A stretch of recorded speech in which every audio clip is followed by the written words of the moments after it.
मौजूद हैं। संदीप जी, शुक्रिया आपका। क्या आप मानते हैं कि इस वक्त उत्तर प्रदेश में जो कास्ट कन्फ्लिक्ट है वो अचानक से बहुत तेज बढ़ गई है? न कि सिर्फ अपर कास्ट में, बल्कि मैं देखता हूं कि अदर बैकवर्ड कम्युनिटी में भी, ख़ास तौर पर जैसे मैंने अभी ये मिसाल प्रस्तुत की कुर्मी और वर्सेस लोध की, क्या ये वाकई में कन्फ्लिक्ट बढ़ रही है? और बुंदेलखंड में जो कुछ भी स्वतंत्र देव सिंह पटेल के साथ हुआ, उसने पूरे कुर्मी समाज के भीतर ये एक बड़ी बेचैनी का संदेश दिया है। विजय जी, बहुत बहुत धन्यवाद आपको और आपके दर्शकों को भी। देखिए, लोध समाज हो या कुर्मी समाज हो या कोई भी समाज हो, बीजेपी को बहुत अच्छे से जानती है कि उसे जातियों को किस तरीके से बुलाना है और जातियों को किस तरीके से मैनेज करना है। सोशल इंजीनियरिंग बहुत अच्छा करती है और आप तो वरिष्ठ पत्रकार हैं, आपको तो बहुत अच्छे से पता भी होगा। तो लोध समाज ने भले ही शक्ति प्रदर्शन किया है, लेकिन अंदर खाने बात जरूर चल रही है कि कहीं ऐसा ना हो कि हमारी इतनी शक्ति प्रदर्शन के बाद अगर कुछ हमारे लिए नहीं हुआ तो अब जाके हम कुछ ऐसी भूमिका में आएंगे कि हम जो पार्टी हमारे साथ देगी या हमारे हिस्सेदारी की बात करेंगे उसके साथ आएंगे। लेकिन मुझे लगता है कि बीजेपी को पता है कि किस तरीके से जो है उसे मैनेज करना है लोगों को और जाति को किस तरीके से एकजुट करना है ताकि इस तरीके की चीजें ना हो सके।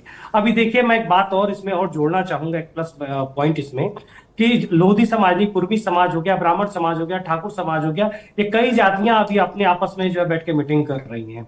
तो ये भी चाहती है कि इनकी हिस्सेदारी ज्यादा हो। इधर जाहिर सी बात है, ठाकुर समाज से योगी आदित्यनाथ जी आते हैं, लेकिन चूंकि योगी आदित्यनाथ जी किसी जाति की बात नहीं कहते, वो तो कहते हैं कि जी सबका साथ सबका विकास का जो है बटोगे तो कटोगे, ऐसी नारा लगाते हैं। तो फिर लोधो ने अपने लिए डिप्टी सीएम का पद मांगा है। लोधो ने सर ललकारा है कि आधा उत्तर प्रदेश हमारा है, और सर वो डिप्टी सीएम का पद मांग के गए हैं। आप कह रहे हो कि जाति की राजनीति नहीं होती। खुलेआम कहिए तो पूछवा दूं, वैसे आपको पता होगा। कोई भी जी जी विजय जी, कोई भी समाज देखिए हमेशा चाहता है कि उसकी हिस्सेदारी हमेशा ज्यादा से ज्यादा हो, चाहे सरकार के अंदर हो चाहे प्रदेश की कार्यकारिणी हो, उसके अंदर ज्यादा हो ताकि अपनी हिस्सेदारी करवा सके और अपनी बात मनवा सके, चाहे कोई भी जाति हो। तो लोक समाज भी जाहिर सी बात हो, शक्ति प्रदर्शन करने का मकसद यही है कि अपनी हिस्सेदारी चाहेगा। लेकिन बीजेपी इस तरीके से नहीं सोचती। मुझे ऐसा लगता है कि बीजेपी जाहिर सी बात है, कितने परसेंट लोग हैं कि आपको डिप्टी सीएम बना दिया जाए? संघ में हिंदू सम्मेलन चल रहा है, इनका कितनी भागीदारी है? 2% की होगी मेरे ख्याल से। 2% में बीजेपी थोड़ी दबाव में आएगी कि आपको डिप्टी सीएम का ओहदा दे दे। देखिए, कुछ समाज के लोग ऐसे होते हैं कि ब्रिजेश जी की भागीदारी भले ही मतलब संख्यात्मक दृष्टि से भागीदारी कम है, लेकिन जो है इम्पैक्ट ज्यादा हो जाता है।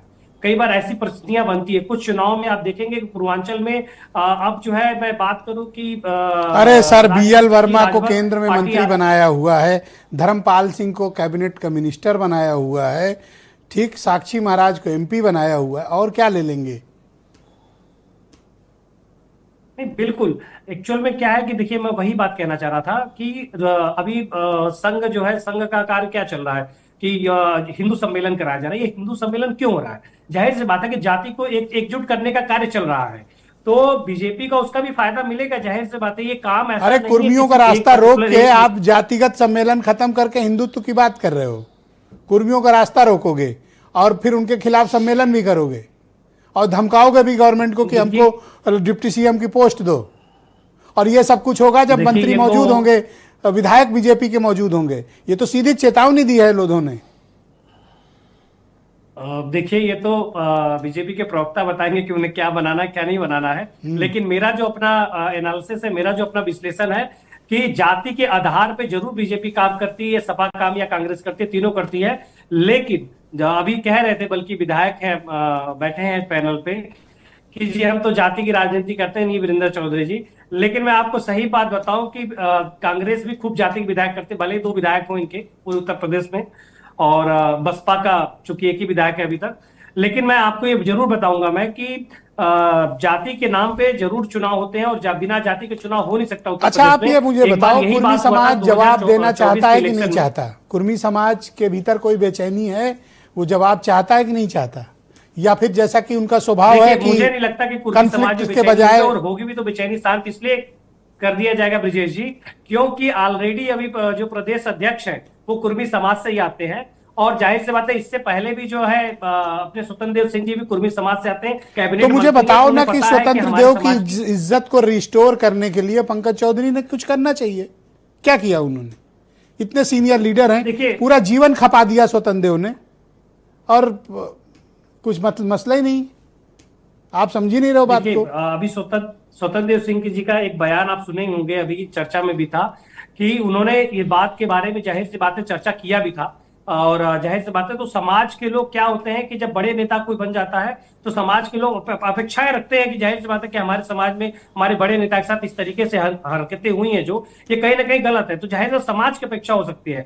लेकिन पर्टिकुलर मुझे नहीं लगता कि बीजेपी लीडर की ऐसी अपेक्षा होगी। और स्वतंत्र देव सिंह जी बड़े मजे हुए नेता है, बहुत ही पुराने नेता है, उन्हें सर आज भले ही पर्टिकुलर में आप लोग स्वतंत्र देव सिंह का साथ ना दे रहे हो, कुर्मी समाज ना खड़ा हो, लेकिन मैं अप्रिशिएट करूंगा प्रवीण को। उन्होंने लोगों के प्राउड पॉलिटिक्स और प्राउड लीडर्स के बारे में और अपने हक के बारे में बात की, और आप में किसी की आवाज नहीं निकली, बल्कि घिग्गी बंदी हुई है आप लोगों की। देखिए ब्रिजेश जी, मैं एक बात और कहूंगा, भले ही जो है लोधी समाज के बारे में बात करें, अगर इस तरीके से बातें करने लगे तो फिर तो और भी पिछड़ी जातियां के लोग आएंगे, फिर तो उधर सुनार समाज के लोग भी आएंगे, स्वर्णकार वाले लोग भी आएंगे, वो भी आजकल हल्ला प्रदर्शन कर रहे हैं। सर जिसने मुकाबला किया है राजनीति में उसी ने स्थान पाया है सर। जब डॉक्टर आशुतोष वर्मा ये को एक व्हाट्सएप नहीं आया तो मैं कैसे मान लूं? तब तो हर रास्ता आपका रोका जाएगा सर, जिधर से गुजरोगे रोका जाएगा।